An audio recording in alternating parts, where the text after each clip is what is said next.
వాళ్ళు ఎదుగుతున్నారని నువ్వు ఏడుస్తున్నావా?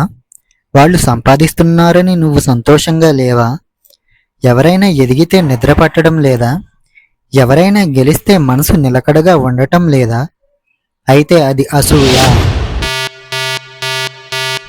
అసూయ అనేది బయటకు కనిపించే వ్యాధి కాదు, ఆత్మకు పట్టిన వ్యాధి.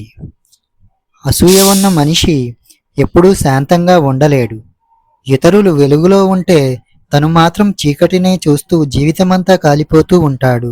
అసూయ అంటే ఇతరుల్ని ద్వేషించడమే కాదు, అల్లాహ్ యొక్క తీర్పును ప్రశ్నించడం కూడా. నువ్వు అసూయతో లెక్కలు వేస్తుంటే అవతలివాడు లక్ష్యాలు చేరుకుంటూ ఉంటాడు. ఇదే అసూయలో అతిపెద్ద మోసం. అందుకే దైవ ప్రవక్త సల్లల్లాహు అలైహి వసల్లం చెప్పారు, అగ్ని కట్టెలను కాల్చినట్లు అసూయ నీ సత్కార్యాలను కాల్చివేస్తుంది. అందుకే ఇస్లాం ఏమంటుందో తెలుసా? అవతలి వారికి ఉన్నది పోవాలని కోరుకోకు, నాకు అలాంటిదే ప్రసాదించమని అల్లాహ్ను అడుగు.